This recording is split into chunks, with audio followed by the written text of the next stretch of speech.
Hello guys, welcome back to the channel and welcome to my sci-fi week. Over the next few weeks and months I'm going to try and do a couple of sort of specialist weeks. I want to do a 4K week, I want to do this sci-fi week, and I also want to do a mafia week, because that'd be cool. I'll still be doing my horror reviews, guys. It's just that I want to add a bit more of, what's the word I'm looking for, of little bit different stuff into the channel just now and again. I tend to do this, don't I? I have a week, like I've had a Law and Hardy week, and I've had a comedy week, or I've had, just because I like to give you guys that I love horror films, but I also like other things too. So this week we're doing sci-fi, and tonight we're looking at one called Robot. Now Robot is a BBC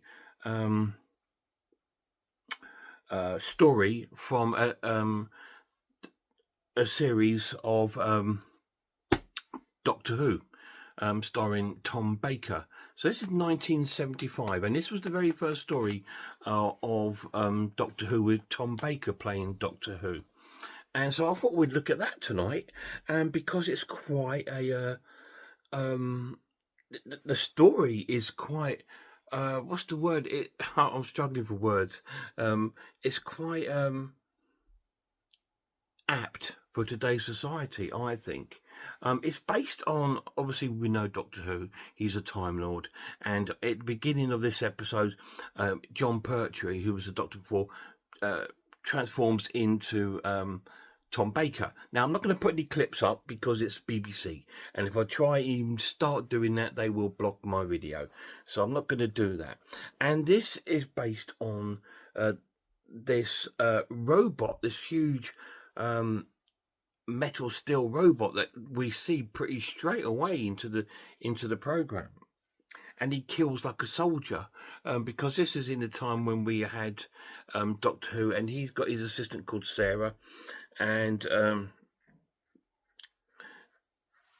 it's the one with it, and what happens in this one is this robot has been created by scientists, so it's sort of equivalent to AI, because this robot is quite highly intelligent.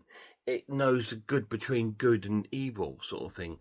You see that because there's a part in the episodes where these scientists that have created this scientists reform society. There we go again. Even the word reform is quite prevalent now, isn't it, in British politics? And they're trying to create this robot to get the world more of a scientist sort of way of running the world and stuff like this, and sort of like eliminating of anything that could be in danger of it, a bit like a lot of presidents and stuff in this world today.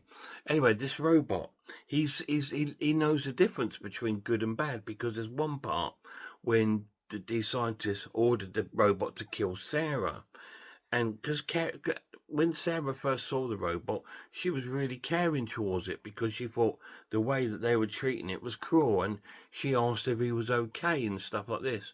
And the robot remembered it and won't attack her. It won't let itself attack her. So it's got an AI elements to it. And so the story sort of progresses down this line where we got this SRS party, political party, that are trying to take over the country and eventually the world, and obviously Doctor and the army are going to try and stop it. And the normal things happen in this. The robot sort of comes involved with the Doctor, and there's squabbles, and you think the Doctor's going to die and all this sort of thing, but of course Doctor Who survives everything. And we also meet a professor, the mad professor with all his hair up here. And he's the inventor of the robot. And he's also a part of this sort of party, although you sort of get this sort of inkling this is not what he wanted the robot to be used for. But at the end of the day, this professor succumbs to his end from the robot itself. And the Doctor and other scientists try and create this sort of thing to destroy this monster. They actually get hold of one of the robot's guns and they try to attack with it. But all that does, it makes the robot grow huge to Godzilla size. And sort of like when we come to sort of like the last episode of this story, the robot is now the size of like Godzilla through going through the little town, and it's absolutely wonderful. But the Doctor, being an absolute genius as he is, has been doing investigation by things that he's found from obviously what this robot has been using, and he's created some sort of liquid gunge which he drives past in his lovely yellow antique car and sort of throws the bucket of stuff around this robot legs, which makes it sort of shrink down and finally disintegrate. But this series is full of little things you just think, my God, this is so prevalent to now. Like I said, with the robot, of the AI, and this sort of party, this SRS party, it's not too dissimilar to like a right-wing party, if you like, which seems to be on the grow in a lot of countries, as we see here, UK, America, and even Germany. We see a far-right party, and France, sort of like prevalently coming through. And because of like the storyline of they're trying to change the world and sort of dominate the world through science, in today's society is being dominated through the world of politics, but it's got the same premise, and it's kind of like, wow. And amongst this is, although Doctor Who a lot of times is looked upon as a children's program, I don't think it is. I look at it, yes, it's got children elements because a lot of them are quite slow, but I don't think it's really aimed at children alone. And here's a little picture from the cast there in Doctor Who's car, and obviously the young lad there also comes and joins the Doctor at the end of this short story. It's over 4 episodes. It lasts about just over 2 hours, something. I think the story. I think the episodes are about 30 minutes to 35 minutes long. So it's just over 2 hours for the first story. And this first series of him with Tom Baker contains 5 stories. And I might try and cover some more of these on my channel as time travels on, and we'll see. But yeah, it's a very interesting concept of a story. And I every time I was watching this, I was just thinking, wow, how sort of apt is this now?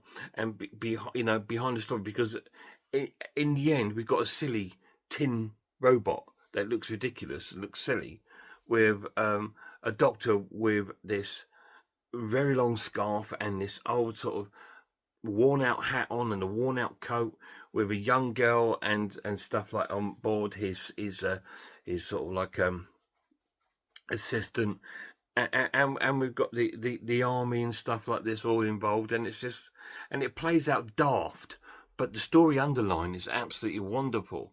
Yes, the effects on this they're not, it's 1975 BBC budget, so everything is tin foil, if you like, but it is still wonderful.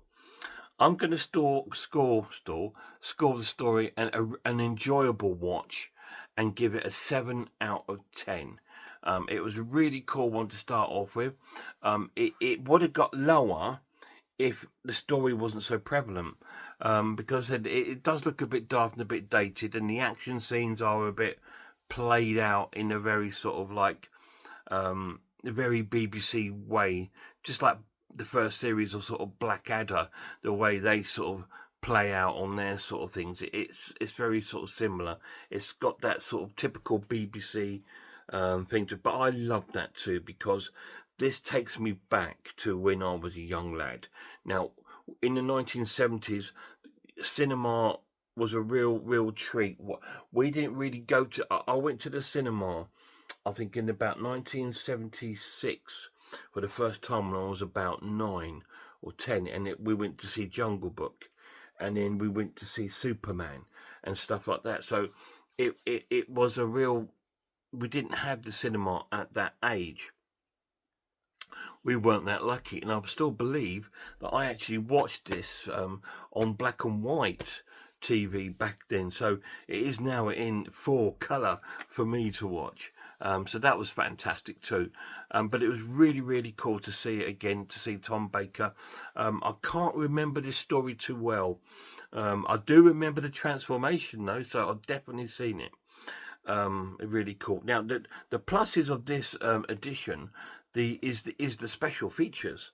There's a documentary on there of the making of the series The Robot, of the story, and then you've got another part on there called Behind the Sofa, which is a little bit like Gogglebox, where you got if you've ever seen that, it's very similar to that, but it's with the characters from the series, Tom Baker and some of the other characters that appeared in Doctor Who's, and they're sitting there watching the episodes, and they're telling you little bit about the stories of when how they met and what it was like and things like that.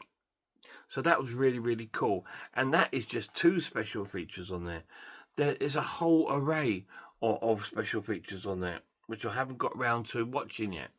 There's one about the commander of the army and stuff like this, and there's other things. There's the other makings of. There's a script reading on there. There's trailers. There's other things on there, and it's like a forthcoming trailer telling you about the next story in this series. Now, Doctor Who, now it's still running today, and I don't know how many series it's up to now.